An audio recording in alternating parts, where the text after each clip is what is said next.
October 21st, 2024, 5 a.m. Two 911 calls come in about the same incident, but with completely different stories.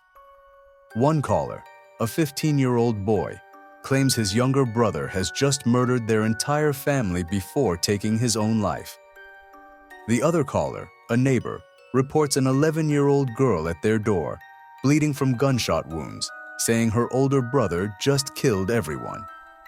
What investigators would uncover in Fall City, Washington would reveal a calculated act of family annihilation, a desperate attempt at staging, and the miraculous survival of a girl who played dead to escape her brother's rampage.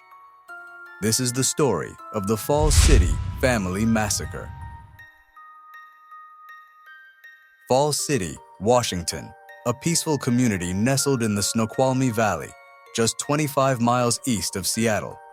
Population, 2,000.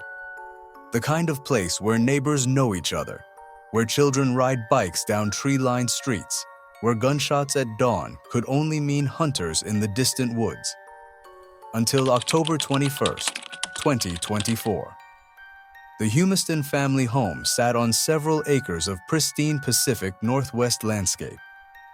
Inside lived Mark Humiston, 43, an accomplished electrical engineer, his wife Sarah, 42, a devoted mother who homeschooled their 5 children, and their kids, ranging from 15 to 7 years old. They were, by all accounts, a close-knit family, active in their community. No history of police calls, no signs of trouble, but in the pre-dawn darkness of that Monday morning, this seemingly idyllic family would be destroyed from within. 5 members of the Humiston family would be systematically executed. A 6th would survive through quick thinking and sheer will. And the shooter, the family's eldest son, would attempt one of the most cold-blooded cover-ups investigators had seen, blaming the murders on his dead 13-year-old brother. Mark Humiston was living the American dream. A respected electrical engineer at Hargis Engineers in Seattle, he was known for his leadership, vision, and mentorship. His co-workers would later describe him as integral to the firm, someone whose technical expertise was matched only by his kindness. Sarah Humiston had made the choice to homeschool all 5 of their children. It was a massive undertaking that required patience, organization, and endless energy. Neighbors described the family as very active in the community, often seen together at local events. Their children were typical kids with varied interests. The eldest, a 15-year-old boy, enjoyed mountain biking and fishing. He had no criminal record, no history of violence.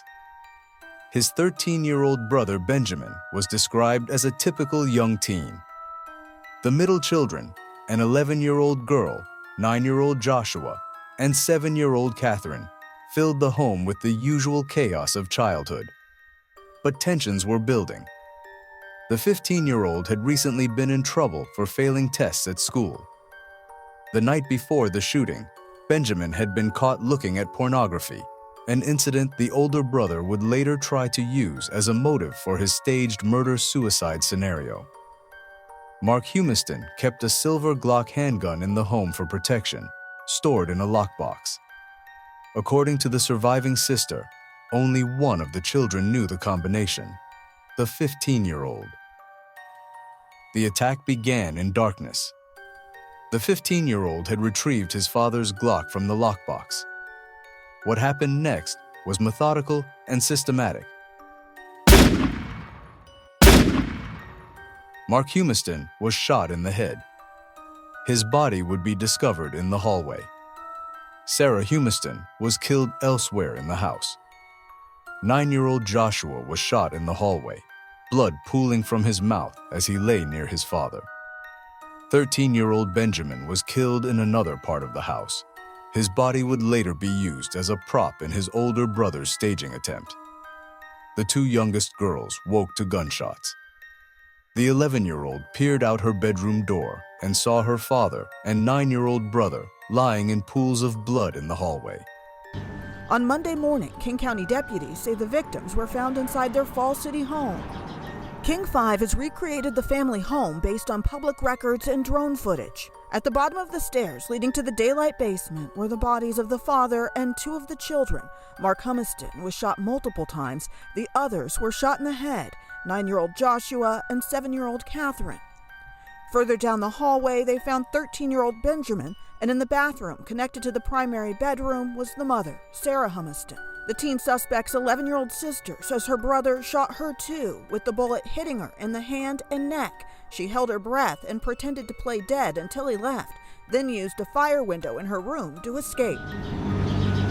When 7-year-old Catherine walked out of their shared bedroom, another gunshot rang out.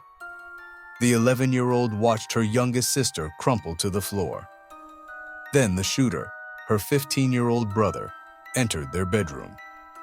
He raised the Glock and fired, striking the 11-year-old in the hand and neck as she lay in her bunk bed. Blood flowed from her wounds, but she had the presence of mind to do the one thing that would save her life. She played dead. Lying perfectly still as blood seeped from her wounds, the 11-year-old girl controlled her breathing. She could hear her brother checking bodies to ensure they were dead. When he stood next to her bed, she held her breath. She maintained the illusion of death until she heard him leave the room. Then she heard his voice on the phone. He was already beginning his cover-up. The girl escaped through what she called the fire window in her bedroom, an emergency exit her parents had designated. Bleeding and traumatized, she ran a quarter-mile to the nearest neighbor's house, 440 yards, while bleeding from gunshot wounds to the neck and hand. When she reached the neighbor's door, she provided crucial information that would unravel her brother's staging. She identified him as the shooter, recognized the weapon as her father's Glock, and revealed that her brother was the only child who knew the lockbox combination. At 4:55 a.m., the 15-year-old called 911. He claimed to be hiding in a bathroom, reporting that his 13-year-old brother Benjamin had shot their entire family before committing suicide. He said Benjamin had been caught looking at pornography and was about to get in serious trouble. This was his supposed motive. To support this narrative, the 15-year-old had placed the Glock in Benjamin's dead hand. But just 7 minutes after his call, 911 received a second call from the neighbor reporting the wounded 11-year-old's arrival and her identification of her older brother as the killer. Detective Aaron Thompson would later write that the evidence showed the suspect had systematically murdered his family members and staged the scene prior to the arrival of first responders.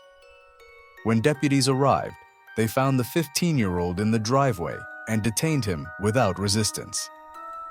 The King County Sheriff's Office treated the Humiston property as one of their most complex crime scenes.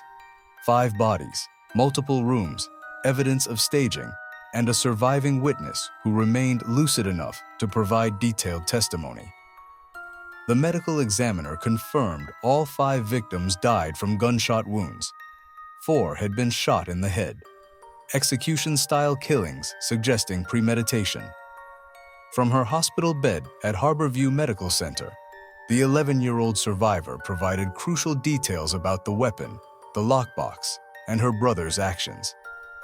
On October 24, 2024, prosecutors filed charges: 5 counts of aggravated murder in the first degree and 1 count of attempted murder with a firearm enhancement. The teenager was held at the Clark Child and Family Justice Center. His public defenders noted his interests in mountain biking and fishing, trying to humanize a client accused of an unthinkable crime. The legal case presents a fundamental question. Should a 15-year-old accused of murdering his family be tried as a juvenile or adult? In juvenile court, he could only be held until age 25. In adult court, he would face 25 years to life. Prosecutors seek adult certification, citing the severity and premeditated nature of the crimes. The defense emphasizes their client's age and lack of criminal history. The decision process typically takes months. The Falls City community reeled from the tragedy. Mark's colleagues at Hargis Engineers called him a respected colleague, mentor, and friend. King County Council member Sarah Perry noted that a local family member had stepped forward to care for the surviving 11-year-old. The process to just consider moving a case from juvenile court to adult court typically takes months. The judge will have opportunities to hear from the prosecution and the defense before making a final decision. Joyce? And when is that teen expected to be back in court, Natalie? Well, we know that the arraignment won't happen until the jurisdiction question is resolved. Right now on the calendar, they're expecting a status conference. That's going to happen in January, and a hearing is scheduled for June of 2025. The case joined a disturbing pattern. Over 427 mass shootings in 2024 alone. Gun violence has become the leading cause of death among American minors. But family annihilations by juveniles remain relatively rare, making this case particularly shocking. The Falls City Massacre reminds us that violence can erupt in the most unexpected places. A 15-year-old boy with no criminal history systematically murdered his parents and 3 siblings before attempting an elaborate cover-up exposed only by his sister's miraculous survival. 5 lives were lost. Mark and Sarah Humiston, who built their life around their children. Benjamin, wrongly blamed even in death. Joshua, only 9. And Catherine, just 7 years old. 1 life was saved through extraordinary courage. An 11-year-old girl who played dead, escaped, and ensured justice. For those struggling with violent thoughts or family conflicts, help is available. Violence is never the answer to family problems. If you're in crisis, please reach out to the appropriate authorities. Remember the victims. Support the survivor. Learn from this tragedy. Thank you for watching. Subscribe to Juvenile Files for more documentaries. Leave respectful comments below. Remember that a survivor and community are still healing.